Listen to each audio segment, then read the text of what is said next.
119편, 시편 119편 1절부터 8절까지 낭독하겠습니다. 행위 완전하여 여호와의 법에 행하는 자는 복이 있음이요 여호와의 증거를 지키고 전심으로 여호와를 구하는 자가 복이 있도다.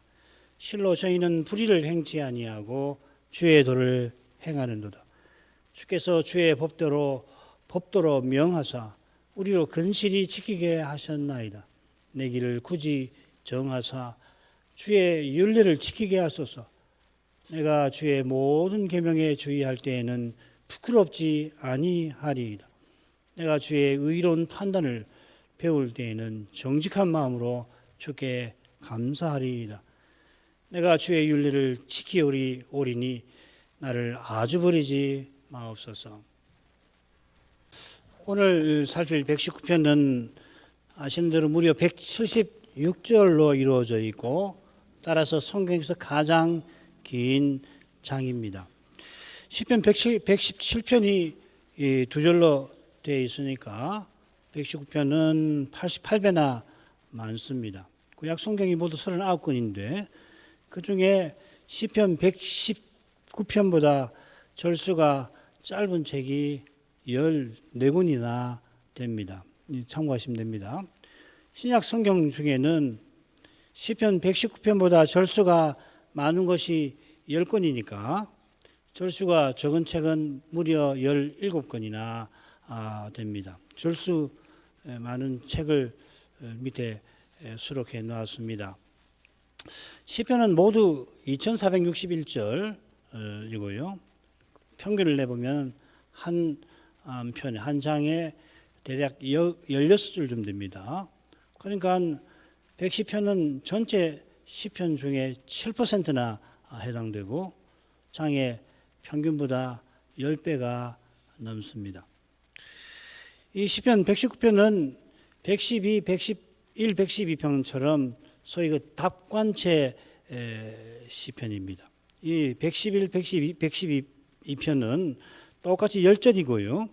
각 절이 이 두행 혹은 삼행으로 되어 있어 가지고서 이 알파벳 히브리 알파벳 22개가 아래와 같이 이렇게 배열이 되어 있습니다. 한 절에 알파벳이 2개 혹은 3개씩 차례대로 이걸 답관체라고 그러거든요. 그렇게 되어 있습니다. 반면에 시편 119편은 비슷하지만 좀 다른데 8절이 매절 똑같은 절의 맨 앞에 똑같은 알파벳이 시작됩니다. 그래서 1절부터 8절은 히브리어 알파벳 처음 알렙이 8절에 나오고요. 그 다음 8절은 두 번째 베트라고 하는 집이라는 말인데 나오고 세 번째는 길멜, 그 다음 달렛, 해, 와우, 자인, 헤트, 요드, 카프, 라멧, memnun, 사멕, 아인, 베차데, 코프레신, 타우 이 22개가 8절씩. 그러니까 히브리어 성경을 보면 맨 앞에 철자가 똑같이 알파벳 8개씩 이렇게 되어 있습니다. 기가 막히죠.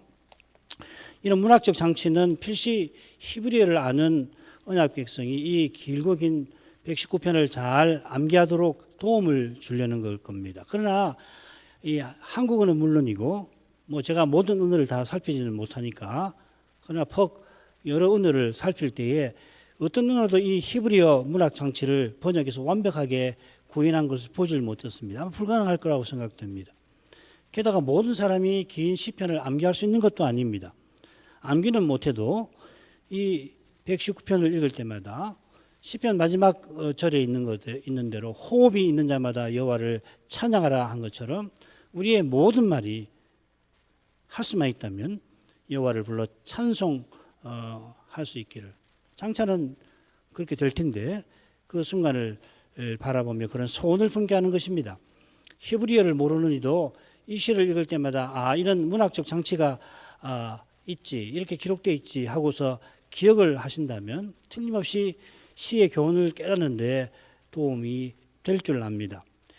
이런 문학적 장치를 동원한 것은 그 그릇에 담아 전하려고 하는 교훈의 심오함과 붙어 있을 겁니다.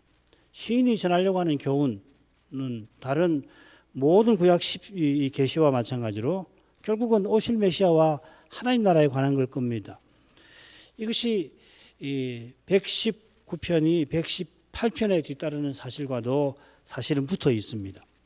시편에는 119편을 포함해서 세 편의 율법시가 있어요. 외우기도 참 쉽습니다. 1편, 19편, 119편. 이 율법시라고 흔히 율법시라고 그렇게 말하는데, 이 율법시들은 앞 혹은 뒤에 이 제왕시가 나와요. 가령 시편 1편에 이어서 시편 2편은 제왕, 특별히 어떤 제왕이냐면 여호와께서 시온에 세우신 왕에 관한 것이고, 시편 19편은 앞뒤로, 특별히 앞에 있는 18편에 그 제왕시가 다윗시가 나오죠. 사무엘 하에도 나오는 그처럼 118편은 오실 메시아에 관한 신비한 예언을 담은 제왕시이고, 이어 길고 길며 깊고 깊은 율법시가 나옵니다. 모든 시가 메시아를 가리키는데 제왕시는 특히 그러하듯이 모든 시가 하나님 나라를 교훈합니다만 율법시가 특별히 그런 것입니다. 율법이 하나님 나라를 가리키지 않습니까?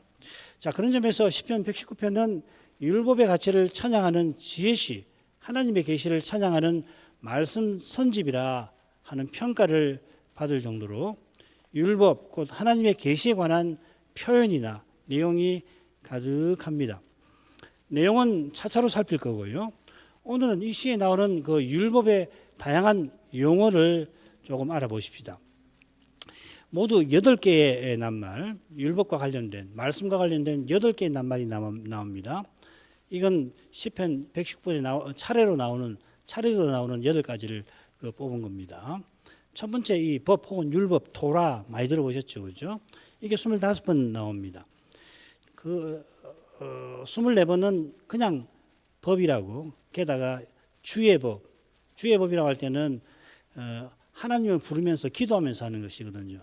그러니까 당신의 법 이렇게 됩니다. 이렇게 나와요. 한번 율법이라고 번역을 해놨습니다. 그 다음에 두 번째로 나오는 것이 증거, 에두트라는 말인데 23번 나옵니다. 그 다음에 법도 이 피쿠딤, 임하고 끝나면 이 히브리어 남성 복수입니다. 율례는 후킴이고요. 그 다음에 5번째로는 계명인데 미츠보트, 이게 복수형입니다. 여성형은 오트로 끝나는 건데 미츠보트. 그 다음에 이제 6번째가 이게 좀 복잡합니다. 이 미슈파트라고 하는 낱말인데요. 이게 번역이 3개, 4개, 이렇게 5개로 번역이 됩니다. 판단, 혹은 규례, 그 다음에 또 국문, 이 다 재판과 관련되는 것이죠. 이 미슈파트가 재판한다는 말인데, 그래서 그것과 관련된 어휘들이 지금 번역으로 나옵니다. 판단, 규례가 제일 많고요. 그 다음 국문이라고 하는 것도 있고, 또 의와 함께 공이라고, 이렇게 공과 의, 공평이라는 말이겠죠. 그 다음에 132절은 이걸 풀어가지고서 베푸시는, 이렇게 행하시는, 재판을 행하신다는 말입니다.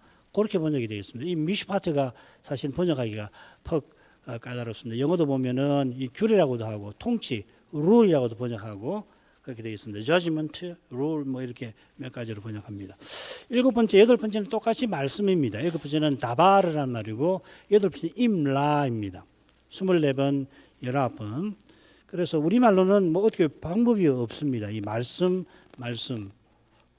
특별히 이 번역하시는 분들이 말씀보다 더 좋은 번역이 없어서 둘 다 말씀이라고 번역을 했는데 크게 문제가 되지는 않을 겁니다. 제가 절수를 다 해놨으니까 이렇게 보시고 여기 말씀은 요 단어구나 저 단어구나 이렇게. 그래서 도합해서 178회가 됩니다. 참고로 이 말씀, 규례, 율법과는 다르지만 결국은 이미지로 볼 때는 그것을 가리키는 표현들도 있습니다. 도가 대부분 도나 길 같은 말인데 도로도 돼 있고 길로 돼 있고 또 진리라고도 되어 있고 이름도 마찬가지입니다. 하나님의 이름도 사실은 말씀과 사실상 같은 거죠. 우선은 8개의 단어가 176절에 178회나 나오니까 2번 나오는 게 몇 번 있다는 이야기고, 그 다음에 이 8개의 낱말이 안 나오는 절이 2군데가 또 있을 겁니다. 어딘지 나중에 말씀드릴게요. 이 8낱말이 쓰인 횟수가 시의 절수랑 거의 비슷하죠. 3절과 122절을 제외하고 8낱말은 적어도 한 번은 한 절에 각 절에 나옵니다. 2번 나올 때도 있습니다. 사실 3절에 8개의 낱말이 안 나오지만은 율법을 가리키는 도라는 말이, 길이란 말이 나올 겁니다. 그처럼 진리, 이름, 뭐 이런 거, 생명 다 이 율법과 관련이 됩니다. 이 시를 율법시라고 부르지만은 율법이라고 새긴 이 도라라고 하는 말은 가령 출애굽기, 레위기, 민수기, 신명기에 나오는 그 율례들, 율법만을 가리키는 표현이 아닙니다. 이 도라라고 할 때는 무엇보다 우리 주님께서 구약 성경을 선지자와 시편 아울러서 모세의 율법이라 구분하신 데서도 짐작할 수가 있듯이, 율법은 좁게는 모세의 오경을, 넓게는 구약 계시까지도 가리킵니다. 물론 낮게 율법도 가리킬 수 있지만은 이것은 증거, 말씀, 이 시에 율법만큼 자주 나오는 데서도 확인이 됩니다. 법도, 율례, 계명, 규례, 또 판단, 이런 것들은 우리에게 익숙한 이 율법할 때 우리에게 금방 떠오르는 그런 관념과 관련이 되어 있습니다만은, 아울러 이런 표현들은 근본적으로 하나님의 계시, 하나님의 말씀입니다. 이 8낱말이 담은 의미가 정확하게 무엇인가? 어떻게 서로 같고 어떻게 정확하게 다른가? 아는 거 힘들어요. 뭐 대략 뭐 구분한 책들도 있긴 있습니다만은, 가령 이 시편에서 가장 중요한 동사 중에 하나가 지킨다 하는 겁니다. 오늘 읽은 8절에도 지킨다는 표현이 낱말이 여러 번 나왔죠. 2낱말인데 이 샤마르 말고도 또 나오는데, 이 동사는 율법과 관련된 8낱말이 다 쓰입니다. 8낱말이 의미의 차이가 분명히 있지만은 그 차이는 오히려 8개 낱말이 함께 여호와의 말씀, 계시의 다양한 측면과 내용을 아울러 가리키는 겁니다. 예를 들면 이런 것입니다. 잠언 말이에요. 잠언은 실천적 지혜를 가르치는데, 지혜와 관련된 몇 가지 중요한 낱말도 방금 말씀드린 것과 비슷한 방식으로 사용됩니다. 한번 읽어해 볼게요. 지혜, 훈계, 명철, 총명, 슬기, 지식, 학식, 모략, 도략. 뭐 구별이 될 듯 말 듯 하시죠, 그렇죠? 그런데 지혜와 훈계, 명철과 총명, 총명과 슬기, 지식과 학식, 이게 얼마나 다른지 명확하게 식별하는 것은 매우 힘들 뿐만 아니라, 그 다음 잠언의 의도도 아닐 거예요. 이 잠언 학자가 이런 말을, 제가 각주를 달지 않았네요. 그 학자의 말이 일리가 있어요. 그게 과연 잠언을 쓴 이 솔로몬의 의도일까? 그걸 정확하게 다 구분해서 쓰라는 말일까? 확실하게 식별되는 약간의 그 차이들을 더해 가지고서 성신의 지혜라는 것이 대체 무엇일까? 그것을 자꾸 깨닫도록 하고, 그리고 그 지혜를 따라가는 것이 중요하다 하는 겁니다. 그처럼 율법시에서 율법과 관련된 8낱말도 비슷하게 대하는 것이 좋을 것입니다. 처음에 의미를 정확하게 규정해서 이렇게 딱딱 그렇게만 적용하는 것은 무리입니다. 그리고 지혜롭지도 못하고 시인의 의중도 아닐지 모릅니다. 이 낱말들이 메시아께서 세우시는 하나님 나라의 이면저면을 보여준다, 이렇게 생각하시면 좋겠습니다. 첫 시간에 이 시의 배경에 관한 이야기가 길어졌는데 한 가지만 더 말씀을 드려야 되겠습니다. 그것은 이 시의 역사적 배경에 관한 겁니다. 시에서 역사적 배경을 찾는 것 매우 어렵기도 합니다만은, 대체로 그런 배경과 상관없이 시를 읽는 경향이 사실은 많지요. 가령 이 시도 시인의 원수들이 어김없이 등장합니다. 시 중에 원수가 나오지 않는 시는 하나도 없습니다. 이 원수는 여호와께서 이루시는 구원 역사와 관련된 인물들입니다. 여호와께서 여인의 후손을 보내어 구원하실 약속이 있어서 시인이 이 원수들의 문제를 다루는 거죠. 상세한 내용은 본문을 살피면서 생각하는 게 좋겠고, 시의 마지막 절을 간단히 보십시다. 이 8절도 같은 건데 176편 이렇게 됐습니다. 이런 양같이 내가 유리하오니 주의 종을 찾으소서. 내가 주의 계명을 잊지 아니함이니이다. 8절도 비슷하죠, 그죠? 나를 아주 버리지 마옵소서. 이 구절은 잃어버린 양의 비유를 떠오르게 합니다. 이 비유의 역사적 배경은 이스라엘이 열방에 포로 잡혀가는 사건입니다. 주님께서 비유를 베푸실 때 분명 이스라엘은 바벨론 포로에서 돌아왔죠, 역사적으로는. 그런데 느헤미야는 뭐라고 그러냐면 돌아온 상태를 여전히 열방에 종살이하는 것이라고 고백을 합니다. 느헤미야 9장 36, 37절의 한 절인데요. 36안 37절일 겁니다. 우리가 오늘날 종이 되었삼는데 곧 주께서 우리 열조에게 주사 그 실과를 먹고 그 아름다운 소산을 누리게 하신 땅에서 지금 돌아왔죠. 종이 되었나이다. 바벨론 포로에서 돌아왔는데 여전히 페르시아의 식민지 백성이라 하는 겁니다. 다니엘이 이 시대를 열왕의 때라고 불렀듯이 이스라엘이 바빌로니아에 이어 페르시아와 헬라와 로마 제국에 계속해서 식민지 백성으로 살아갈 겁니다. 우리 주님께서 갈릴리에서 공생애를 시작하시면서 고향 나사렛 회당에서 바로 이런 역사적 배경을 들어서 이사야를 인용하시죠. 포로에서 포로된 자에게 자유를, 메시아는 이런 일을 하러 왔다는 말이죠. 희년에 대한 말씀도 마찬가지고요. 이런 내용과 관련해서 이 시의 역사적 배경을 성전이 파괴된 포로기나 아직 성전이 재건되지 아니한 시대로 복원합니다. 저는 후자로 보고 싶은데 전자로 보는 분들도 있습니다. 성전도 없는 시절에 시인은 율법, 그 말씀을 통하여 하나님을 가까이 할 길을 그 시대 백성에게 제시하는 겁니다. 예루살렘이 무너지고 왕도 없는 그때에 율법을 통하여 영원한 하나님 나라를 바라보고 그 나라를 그 어려운 현실에서 구현하는 길을 걷게 하려 한 것이라. 우선은 이렇게 119편의 큰 주제를 생각해 보도록 하고, 이만큼 하지요. 조금씩 또 말씀을 드리겠습니다. 먼저 이 처음년, 알렙으로 시작되는 처음년입니다. 이 첫 번째 연은 다섯 개로 그 줄거리를 나눠볼 수 있겠습니다. 1, 2절 복 있는 자, 3절은 불의를 행치 아니하고 주의 도를 행하는 것, 4, 5절은 주의 법도를 근실히 지키게 하심을 구하면서 도우심을 구합니다. 여기서부터 기도가 나올 겁니다. 6절은 주의 모든 계명을 주의할 때 부끄럽지 아니할 거다. 이 불의를 행하는 것하고 짝을 이루는 현실을 암시하고 있습니다. 7, 8절 주의 판단을 배워 감사하며 주께 버림당치 아니하기를 복 있는 자로 살기를 간청하는 심정에서 처음과 7, 8절이 서로 짝을 이룬다고 할 수 있습니다. 1절부터 3절까지입니다. 사실은 1, 2절만 아니고 1절부터 3절까지가 시 전체의 머릿말이 될 수가 있습니다. 그래서 1절, 2절, 3절에 갖다 4절부터는 기도가 쭉 나오죠.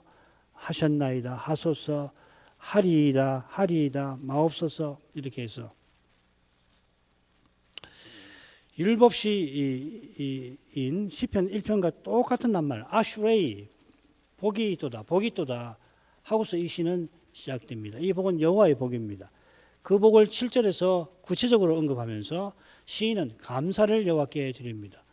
이어 둘째 부분 3절은 불의를 행함, 소위 죄의 문제를 제기합니다. 같은 문제가 짝을 이루는 6절에 죄의 결과인 부끄러움을 통해서 다뤄지고 있죠. 한가운데에서 4절, 5절입니다. 시인은 여호와의 명령을 구하며 그 명령을 준행할 수 있게 해달라고 도우심을 구합니다. 그처럼 첫째 마지막도 시인의 간절한 기도로 끝나는데 5절의 간구를 소극적으로 표현합니다. 아주 버리지 마옵소서. 이 기도의 주제가 2절에도 분명히 암시되어 있습니다. 여호와를 구함이라 이 기도를 암시하는 거죠. 그죠? 율법시라고도 하고 지혜시라고도 부를 수 있지만 무엇보다 이 시는 기도하는 시 혹은 탄식시, 뭐 제가 굳이 설명 안 하는데 뭐 시편을 몇 가지 그 양식으로 구별을 해서 뭐 탄식, 개인 탄식시, 뭐 공동체 탄식시, 제왕시 뭐 이런 게 있는데 뭐 그런 거 있다는 거 들으시고 아무튼 이제 기도하는 내용을 기도의 시다라고도 할 수가 있겠습니다.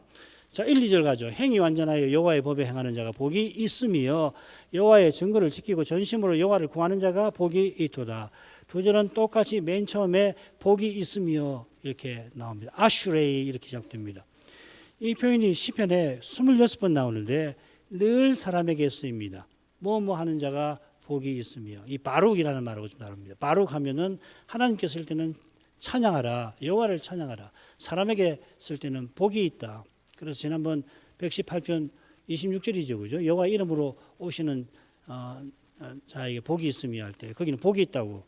다른 데는 나머지 다른 데에서는 바룩을 쓰면 다 하나님께 쓰이는데 하나님을 찬양하는 하라고 이렇게 번역합니다. 이건 다른 낱말입니다. 아슈레이, 사람에게만 쓰는 말입니다. 이러이러한 자는 복이 있다 이렇게 번역합니다. 1절에서 복 있는 사람은 어떤 길을 행하는 사람입니다. 한글 개역에는 이 길이라는 이 표현이 나오지 않는데 이 낱말을 행위로 번역을 해서 행위 완전하여 이렇게 번역을 했습니다. 길이라는 말입니다. 행위 대신 길입니다. 이 번역은 아마도 후반절에 나오는 이 여호와의 법에 행한다 이 색인 그다고 붙어 있는 것 같아요. 번역하시는 분이 여기에 이 번역에 염두를 두고서 그 길이라는 말을 내렉이라는 말인데 행위라고 번역을 했습니다. 법을 행하는 것이 아니라 법에 행한다고 번역을 잘했는데 법에 행한다 이렇게 됐습니다. 그래서 이거는 work in 이렇게 어디 안에 걷는다. 한글 개역의 번역이 좋긴 한데 많은 번역본처럼 길을 살리면 좋을 듯도 합니다. 복이 있도다 그 길이 완전하고 여호와의 법에 행하는 자요 혹은 여호와의 법 가운데 걷는 자요 이렇게요. 이렇게 나란히 놓고 보면은 그 길하고 여호와의 법이 서로 짝을 이루죠, 그죠? 여호와의 법 안에서 행하니까 여호와의 법 가운데 걷는 그 길이 온전한 겁니다. 흥미롭게도 제왕시와 율법시인 18, 19편에 완전함과 율법, 길이 함께 나오고 있습니다. 이 완전함이라고 하는 낱말이 전체 시편에 여보도 12번 나오는데 이런 통계에 비추어서 이 18, 19편에 5번, 또 19편에 119편에 2번 이렇게 나오는 것은 이 중요한 통계라고 볼 수 있습니다. 게다가 다른 사례도 대부분 이 완전함이 행함, 걸음, 혹은 길, 율례와 함께 나오고 있습니다. 정직하게 행하며 정직히 행하는 자, 완전한 길, 주의 율례에 완전케 이렇게요. 완전한 길은 여호와의 말씀에서 열립니다. 여호와께서 말씀으로 완전한 길을 보이시는 것입니다. 여호와의 말씀이 실은 여호와의 길입니다. 여호와의 길이 완전한 길입니다. 인생이 걸을 길은 오직 여호와의 길뿐입니다. 그 길만이 끝까지 끊어지지 않고 영원히 이어지는 겁니다. 다른 길은 끊어지고 도중에 무너집니다. 시편 1편이 두 길을 우리 앞에 제시하죠. 의인의 길과 악인의 길. 의인의 길은 여호와께서 인정하시나 악인의 길은 심판을 받아 망합니다. 여호와의 길이니까 여호와께서 의인과 함께 하신다는 말이죠. 동행이라는 말. 모세가 시내산에서 배도한 백성을 위하여 중보하면서 여호와 하나님께서 망하게 멸하겠다고 하신 것을 돌이키시고 용서해 주신 것을 해주셨는데 만족치 않지요. 우리와 함께 행하여 주시기를 간절히 구합니다. 만약에 함께 가나안에 올라가시지 않고 앞으로 계속 함께 하시지 않으면 차라리 여기서 멸해 주십시오. 가나안 필요 없습니다. 올라가 봐야 아무 소용 없습니다. 그렇게 기도하지 않습니까? 그처럼 여호와께서 모세를 이집트로 보내실 때 함께 하겠다고 약속하셨고 모세 죽은 후에 여호수아에게도 똑같이 약속하셨습니다. 이 약속은 결국 여호와께서 여호와의 종을 통하여 우리와 함께 하심을 가리키는 거죠. 모세, 여호수아 개인과 함께 하겠다는 말씀 아니잖아요, 그렇죠? 노아와 에녹이 하나님과 함께 동행했다는 것도 그 개인이 잘났다는 이야기 아니잖아요. 그 족보의 의미 말입니다. 그분들이 말씀 전하는 분 아닙니까? 에녹도 그렇고 노아도 그렇고 후대의 선지자 같은 분들 아니에요. 항상 기억하셔야 됩니다. 이 구약을 읽을 때 신약도 마찬가지지만 중보자 없이 하나님을 알고 믿고 가까이 하는 법 없어요. 우리 주님께서 부활 후에 사도들에게 세상 끝날까지 항상 너희와 함께하리라 약속하셨습니다. 두세 사람이 내 이름으로 모인 곳에 내가 그들 중에 있느니라 함께하겠다 보장하셨습니다. 이 약속과 보장은 자기 안에서 하나의 새로운 사람 지으신 일로 실현되어 가고 있는 것입니다. 이보다 놀라운 실현이 없죠. 주님이 우리와 함께 해주신다. 우리 중에 있겠다. 그런데 자기 안에서 우리를 하나의 새로운 사람으로 만들어 주신단 말이죠. 우리의 머리이신 주님과 주님의 몸인 우리의 관계보다 함께함을 생생하게 보여주는 것이 없듯이 주님께서 우리와 함께 고난받으시는 것만큼 함께 행함을 환히 보여주는 것이 지금 여기서는 없습니다. 장차는 다르겠죠. 그리스도께서 하나님께 오는 길이시듯이 모든 말씀은 따라서 그리스도를 증거하는 겁니다. 모든 말씀이 증거하는 그리스도를 태초에 계신 말씀이라고 요한은 증언합니다. 시인이 말하는 완전한 길과 그 길을 걷는 것은 오실 메시아를 바라보며 걷는 길입니다. 이 주제는 이 시에서 원수를 언급하는 데서 실감나게 다뤄지게 될 겁니다. 이런 양처럼 유리하는 시인이 주의 종을 찾으소서 하는 데서 메시아를 그가 바라고 있다는 것이 그 심정이 생생하게 드러납니다. 이 기도를 들으시고 여호와 하나님이 여호와의 종으로 오셔서 이스라엘 집에 잃어버린 양을 찾으신 거 아니고 뭐겠습니까? 구약에서 이것을 보지 못한다면 결국 유대교의 일신론에 떨어지고 말 것입니다. 그 일신론이 바리새인들에게서는 어떻게 나타났습니까? 메시아를 미워하고 죽이는 것으로 나타나기도 했습니다. 바울 사도가 이 완고한 마음을 수건이 벗어지지 아니하고 구약을 읽는 것이라고 표현을 했고요. 구약 성경에서 그리스도를 전할 때 주의 영광이 비친다고 표현합니다. 달리 말하면 구약 성경은 하나같이 오실 메시아 주를 전하는데 유대인들은 바리새인들은 완고해가지고 얼굴에 수건이 있는 것처럼 되어서 그 빛이 안 비치는 거예요. 보지를 못한다는 이야기예요. 구약을 읽으면서 오실 메시아에 대한 내용은 하나도 없고 이 구약의 무슨 역사적 내용이나 혹은 이 자문 같은 데에서 이렇게 살면은 아주 이 세상에 살기 좋겠군. 만약에 그렇게 하고 그친다면 성경을 제대로 읽는 게 아니죠. 시인이 말하는 완전한 길은 결국 메시아를 바라며 걷는 길입니다. 그것이 여호와의 법에 행하는 그 법 가운데 걷는 길이기도 합니다. 자, 이것은 여호와의 증거를 지키는 것과 딱 붙어 있는 겁니다. 방금 살핀 주제에 비춰서 여호와의 증거를 지키는 것이 어떤 건가 잘 보여주는 이 말씀이 있습니다. 25편 10절입니다. 여호와의 모든 길은 그 언약과 증거를 지키는 자에게 똑같은 말입니다. 증거, 에드트, 샤마르. 이 샤마르 아닙니다. 죄송합니다. 다른 말입니다. 증거를 지키는 자에게 인자와 진리로다. 여기 지킨다는 말은 참 드문 말이거든요. 샤마르와 달라서. 첫째로 여호와의 증거는 그분의 언약과 동전의 양면과 같습니다. 증거라고 새긴 이 낱말은 언약과 바꿔 쓸 수도 있습니다. 그래서 증거궤, 언약궤, 언약궤를 증거궤라고 하는데 이 증거라는 말, 에드트는 이 브리트, 언약의 옛말이라고 하는 해설도 있습니다. 같은 말이란 말이죠.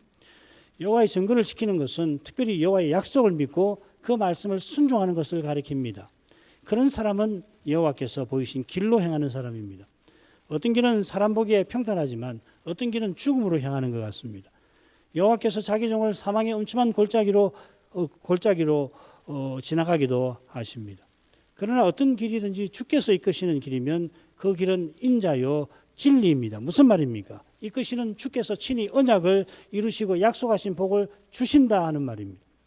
예레미야 선지자가 바벨로니아에게 항복하고 포로 잡혀가라 할 때에 국수주의자들, 불과 몇십 년 전에 그 사람들이 요시아와 함께 구약교회를, 구약의 나라를 개혁했던 그 장문인들인데 그 국수주의자들이 이 매국노하면서 예레미야를 죽이려 했습니다. 그러나 선지자의 말대로 포로 잡혀간 바로 거기서 다니엘과 세 친구가 실로 위대한 일에 하나님의 구성 역사에서 위대한 일에 쓰임을 받지 않았습니까? 특히 다니엘이 오실 메시아를 전하는 그런 실로 위대한 예언을 받아 전파하였던 겁니다. 이보다 위대한 일이 어디 있습니까? 다니엘을 통해서 하신 일들 중에 우리가 너무도 인상적이어서 다니엘이 남의 꿈도 알았다더라.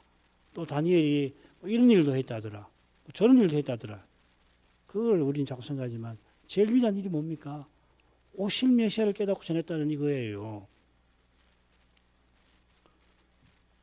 이걸 모르면은 결국 사람이 뭘 자꾸 할 수밖에 없습니다. 하나님 말씀 물론 성이 안 차니까 그럴 수 있어요. 그가 고토로 돌아가지 못하고 페르시아에서 생을 마감했습니다마는 아브라함처럼 메시아의 때를 보고 기뻐하며 떠났겠지요. 아브라함이나 다니엘이 메시아의 때를 바라보았던 것은 결국 전심으로 여호와를 구하는 심정과 붙어 있습니다. 이 119편의 전심으로라고 하는 표현이 정확히 똑같은 표현이 4번도 나오는데 보십시다. 전심으로 여호와의 말씀을 지키고 또 전심으로 여호와의 은혜를 구하고 전심으로 부르짖었다 이렇게 쓰이고 있습니다. 여호와의 은혜를 구하고 여호와께 부르짖는 기도가 여호와를 전심으로 구하는 심정과 붙어 있겠죠. 여호와를 전심으로 구하는 것은 여호와를 전부로 삼는 겁니다. 이 심정은 첫째 연 끝에 나오는 강과도 잘 어울립니다. 나를 아주 버리지 마옵소서. 우리 주님께서 십자가에서 나의 하나님 의자에 나를 버리셨나이까 하신 바로 그 사실 덕분에 인생이 나를 아주 버리지 마옵소서 구할 수가 있는 겁니다. 시편 22편의 시인이 사자 들소 개에게 죽게 될 뿐만 아니라 그 다음 저가 여호와께 의탁하니 구원하실 걸 건지실 걸 하며 백성들에게 조롱당하는 데서 극심한 고통을 고난을 겪었던 겁니다. 겸비하게 회개하는 시인을 백성이 이렇게까지 비방하였습니다. 잘 믿는다더니 꼬라지 좋다 이 말이죠. 그런 현실에서 시인이 주를 부르짖는데 주님이 응답을 하지 아니하십니다. 시편 20편 시인의 고난의 가장 깊은 곳에 해당되는 거죠. 우리는 자꾸 죽는 것만 생각하는데 이게 죽음이죠. 주님께 부르짖는데 응답을 하지 아니하시는 거예요. 그럼 믿음마저 흔들립니다. 이런 현실에서 여전히 여호와를 부르짖는 그것이 바로 주를 구하는 겁니다. 우리가 주를 구한다는 건 이런 거예요. 지금 여기서는 이 기도가 가장 순수하게 주의 증거를 지키는 모습일지 모르겠습니다. 우리 주님께서 겟세마네에서 아바 아버지하고 부르짖으신 데서 하나님을 전부로 삼는 심정이 무엇인가 많이 드러납니다. 이런 심정만이 하나님의 약속에 심히 어긋나는 현실에서 내가 지금까지 믿은 게 뭔가, 내가 대체 뭘 믿었단 말인가, 그런 말이 속에서 올라오는, 왜냐하면 말씀 눈앞의 현실은 약속하고 너무 어긋나거든요. 대체 내가 뭘 믿었단 말인가, 그런 현실인데 이런 심정만이 약속을 붙들 수 있는 겁니다. 너희가 악한 자라도 좋은 것으로 자식에게 줄 알거든 하물며 하늘에 계신 너희 아버지께서 구하는 자에게 좋은 것으로 주시지 않겠느냐. 우리 주님의 교훈대로 이런 심정을 가지고 간절히 구하는 그 기도를 듣지 않고 약속을 이루어주시지 않을 리가 있겠습니까? 이런 상황에서도 간절히 구하는 그 기도를 하늘아버지께서, 우리가 불의한 자라도 아들에게 떡을 달라고 그러면은 좋은 것을 줄 안다면 우리 아버지 하늘아버지께서는 오죽 들으시겠습니까? 3절로 가죠. 실로 저희는 불의를 행치 아니하고 주의 도를 행하는도다. 1, 2절이 시편 1편을 우리에게 가르치듯이 3절도 그렇습니다. 복 있는 자는 율법을 죄하로 묵상하는 까닭에 1절 악인의 꾀를 좇지 않고 죄인의 길에 서지 아니합니다. 그처럼 불의를 행치 않고 주의 도에 행합니다. 주의 길에 걸어갑니다.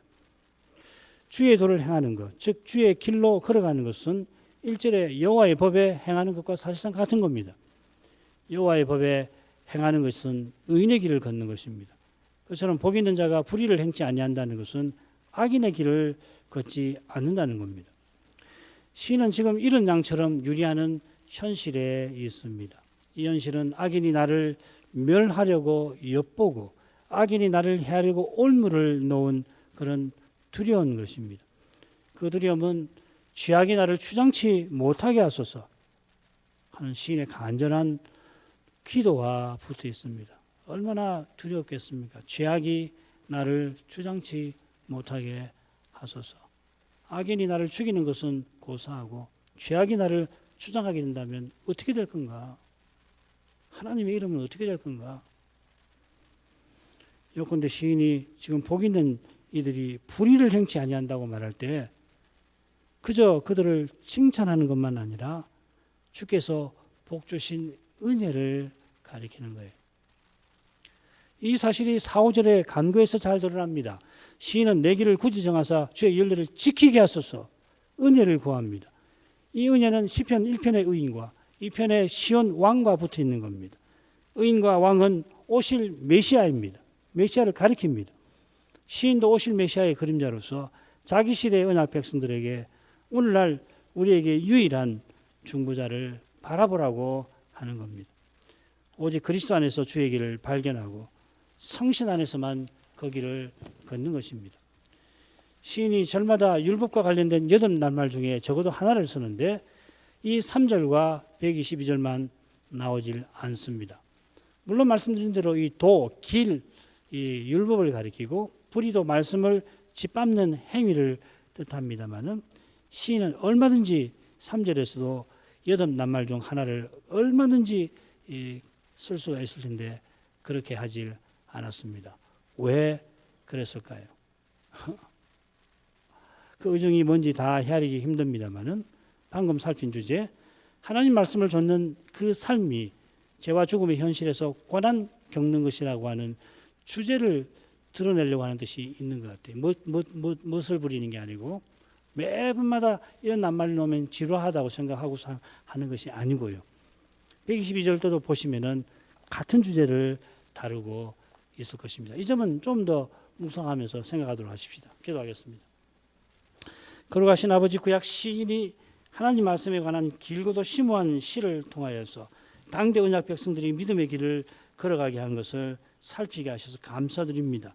그가 이런 양처럼 유리 방황하는 현실에서 성전이 무너지고 왕도 없는 그런 시대에 하나님 말씀에서 하나님께 나아가는 길을 찾고 그 말씀이 그 시대에도 실현될 것을 깨닫고서 이런 위대한 시를 쓴 줄 믿습니다. 성신의 특별한 영감 아래에서 이 시를 쓴 까닭에 이날에도 이 시가 우리에게 하나님 말씀으로서 꼭 필요한 교훈을 담아 전하고 있습니다. 성신님 감화해 주셔서 시인과 같은 심정을 품고서 다시 오시는 인자 예수 그리스도를 간절히 기다리며 이 하루도 살아가게 하시옵소서. 시인이 8개의 낱말을 쓰면서 말씀에 관하여 길게 교훈한 것은 그만큼 그 현실이 그의 현실이 말씀의 빛이 아니면은 도저히 헤아릴 수 없이 어렵고 복잡한 것임을 가리키는 것도 같습니다. 이 시대의 중요한 것을 볼 눈도 오직 말씀에 있음을 주님 잘 알고 계시나이다. 이 말씀이 풍성하고 심오하게 전파되도록 주의 종들을 일으켜 주시고 그들에게 성신을 내 은사를 더하여 주시옵소서. 예수님 이름으로 기도합니다. 아멘.